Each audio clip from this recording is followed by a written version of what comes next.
Il a fait son retour. Eh bien, salut les fraudes. J'espère que vous allez bien. On est parti pour la vidéo débrief du match entre le Stade Toulousain et le Racing. Stade Toulousain, victoire du Stade Toulousain bonifié avec un score de 48-24 avec 3 essais inscrits par les Racingman alors que le Stade Toulousain on a inscrit 7. Donc voilà, donc on va parler de ce match où les Toulousains ont eu un peu plus de mal à commencer. Mais après, ils ont fini par dérouler. Surtout qu'ils ont joué en supériorité numérique toute la seconde période.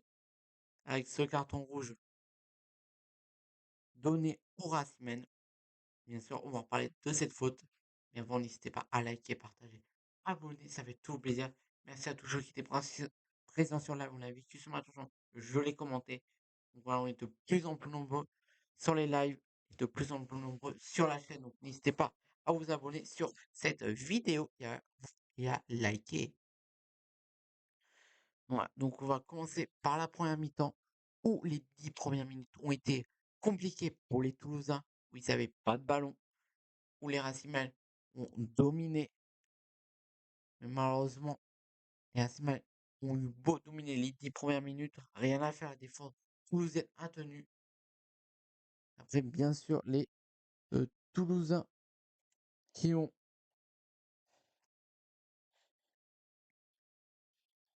marqué assez rapidement.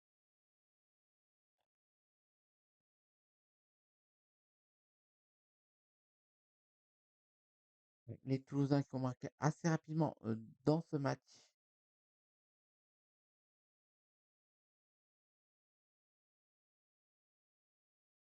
Ils ont marqué à la 15e minute de jeu. Et après cet essai, les Toulousains ont totalement dominé la rencontre. Malgré quand même que le premier essai n'a pas été transformé par leur buteur.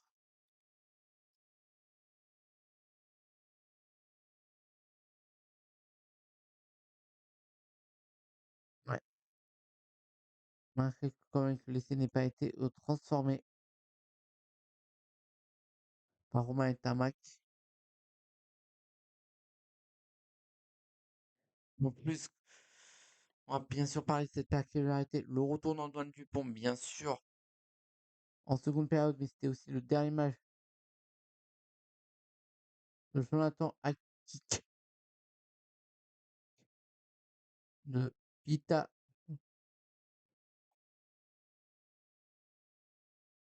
Bon, alors le numéro 12 toulousain qui quitte le club pour aller en Nouvelle-Zélande. Voilà, donc un long match lui a été rendu à la fin du match. En plus, il a mis un essai. Il a essayé de transformer son propre essai même. C'était le 7e, mais ça n'a pas été transformé.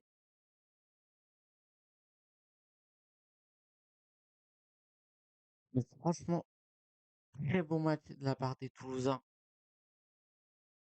Franchement, les Toulousains qui ont complètement su dominer cette équipe de Racing.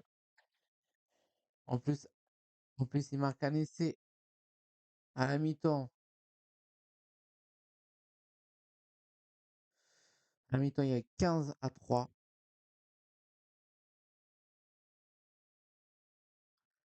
Ouais, donc franchement, les Racing ont galéré de chez galéré, mais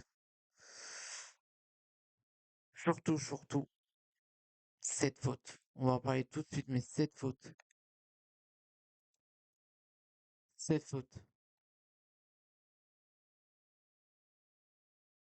Vraiment, cette faute stupide des Racing à la mi-temps.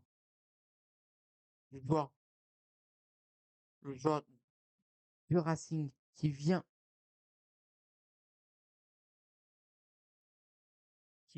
mettre sa tête sur le ventre du joueur toulousain. Et franchement, pourquoi il a fait ça, le joueur du Racing? Il a bien vu que le joueur toulousain n'avait plus le ballon. il vient quand même faire cette faute. Pour moi, dans le live, je vous ai dit que c'est au minimum jaune. Pour moi, ça m'a pas surpris que l'arbitre sort un rouge sur ça, en plus qu'il s'était déjà à 14 contre 15 parce qu'il avait pris un carton jaune juste avant. Donc, franchement, handicapé 2 fois plus dans l'équipe. Ah ouais. En plus, ils ont recommencé à seconde période à 14, enfin 13 contre 15. Peu de temps après le retour du carton jaune, ils se reprennent un carton jaune à la 54e minute de jeu. Donc, ils ont rejoué pendant 10 minutes à 13 contre 15.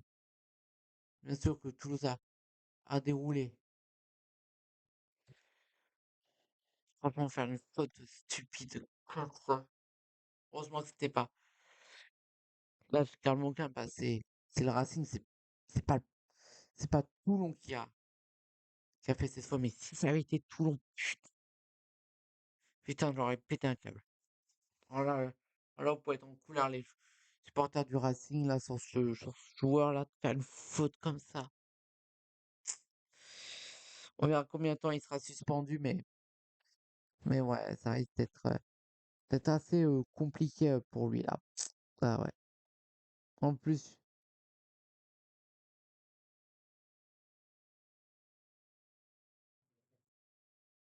bon, franchement, faire ça là, cette faute, ouais, stupide, c'est une faute stupide du Racing là.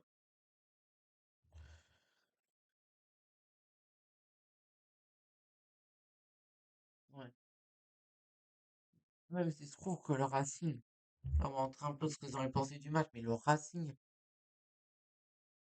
franchement, le Racing mérite cette défaite. Même s'ils ont une très très bonne défense, hein, franchement, ils ont pris, certes, 7 essais.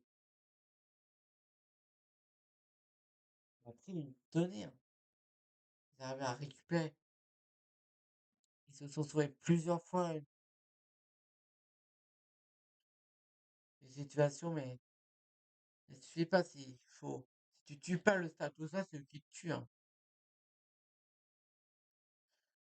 De toute façon, Toulouse qui reste invaincu à domicile, de toute façon, même si le Racing, là, c'est l'équipe qui a plus battu Toulouse en top 14 dans leur, dans leur, dans l'histoire de ces matchs. Et quand même, toutes les équipes, là, depuis quelques années, se cassent les dents quand quand les équipes se déplacent à Toulouse. Ils se cassent les dents. Ouais. Pourquoi faire une faute comme ça, franchement?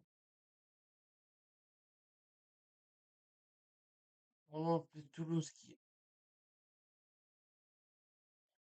prend quand même à domicile.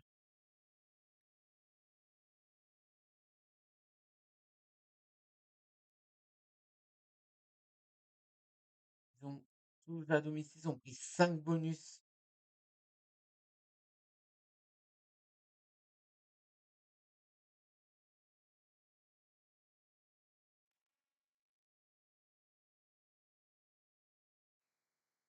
C'est pour marquer les bonus. Si tu marques les bonus,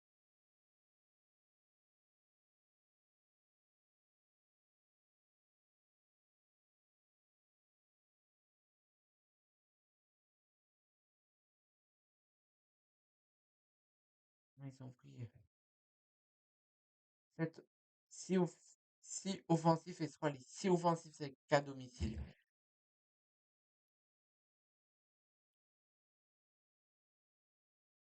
Donc, soit c'est leur sixième match à domicile de la saison. Sixième, ouais, sixième, sixième pénalité, sixième bonus offensif pour les Toulousains. Franchement, c'est impressionnant. À chaque fois qu'ils jouent à domicile, ils prennent le bonus offensif.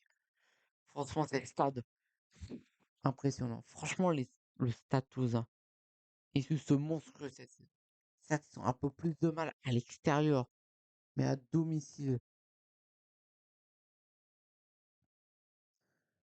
À domicile, c'est 6 matchs, 6 victoires.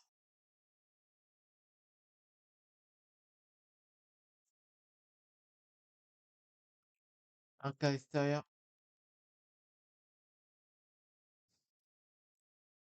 ils ont joué 5 matchs,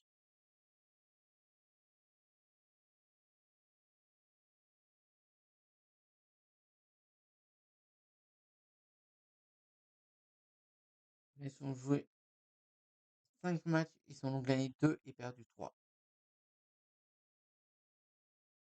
Le match à l'intérieur. Donc ouais, Toulouse a un peu plus de mal à l'extérieur, mais quand même, Toulouse qui, qui montre encore qu'il faudra compter sur eux cette saison pour les phases finales, hein.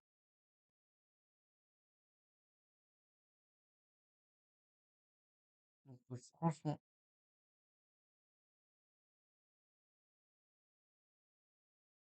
moi, les Toulousains, ouais. Un peu du Racing quand même, parce qu'ils sont joués quand même. Mais le Racing à l'extérieur, ça devient compliqué, ils sont joués.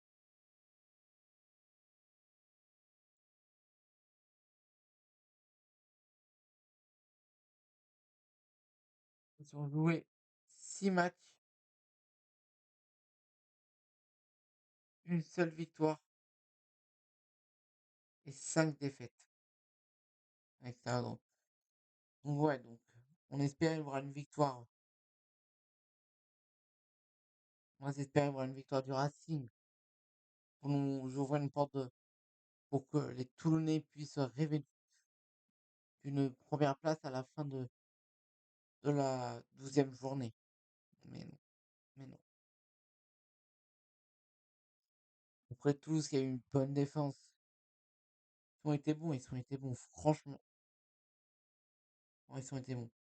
En plus, maintenant, on va parler de l'effet de ce match, le retour de leur capitaine d'Antoine Dupont sur la pelouse du Stade Toulousain.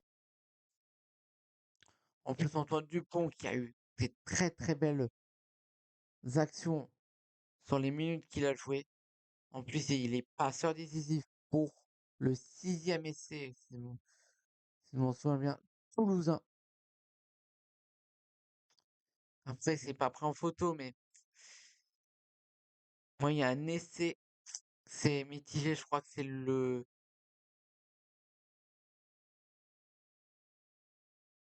7e essai toulousain ou même le 5e. Ouais, je crois que c'est plutôt le 5e. Je crois que y a un joueur toulousain qui noble la défense du Racing. Le ballon qui rebondit près de la ligne de touche. Et après, le joueur toulousain qui le rattrape et qui marque. Après, l'arbitre, comme il n'était pas sûr que le ballon soit sorti ou pas, lui a demandé la VAR. Et ouais, il y a des plans de jeu.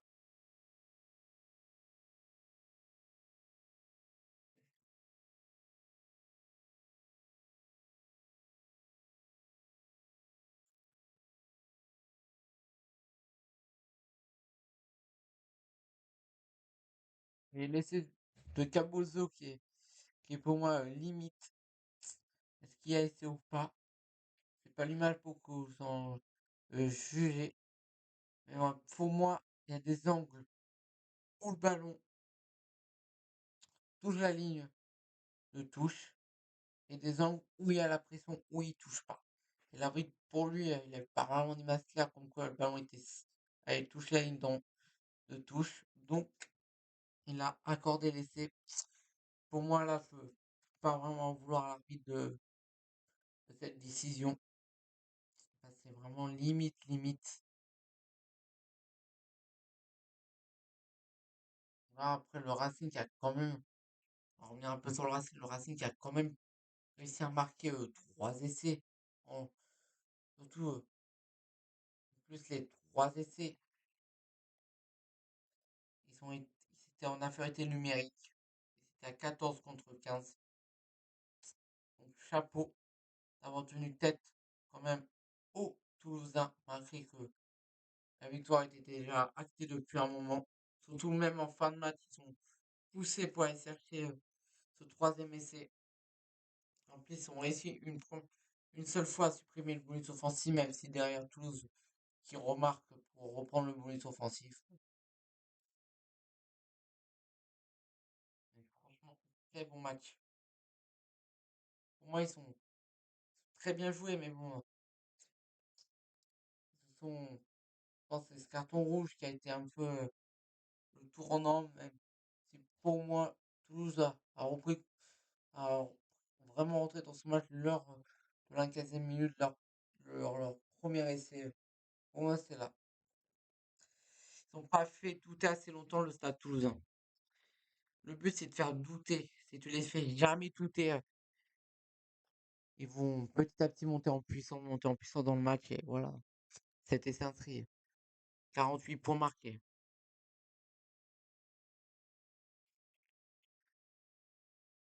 Ouais, donc au classement, Toulouse qui est bien sûr leader avec 39 points. Attention demain parce que Toulon n'est pas assuré de finir deuxième après cette 11e journée parce qu'il y a il y a la Stéphane Palace qui joue demain qui reçoit le Stade Rochelet. La Stéphane Paloise qui est bien sûr invaincu à domicile. Donc en cas de victoire de la Stéphane Paloise, c'est simple. Il faut juste une victoire de la Stéphane Paloise, que ça soit 4 ou 5 points et on passeront devant parce qu'il y a seulement 2 points d'écart. Donc il faut créer une victoire de La Rochelle. En plus, La Rochelle qui va venir pour essayer de remonter au classement parce qu'ils sont 10e quand même. Donc, voilà. Donc voilà, donc je pense qu'on a peu fait le tour du match, hein, franchement.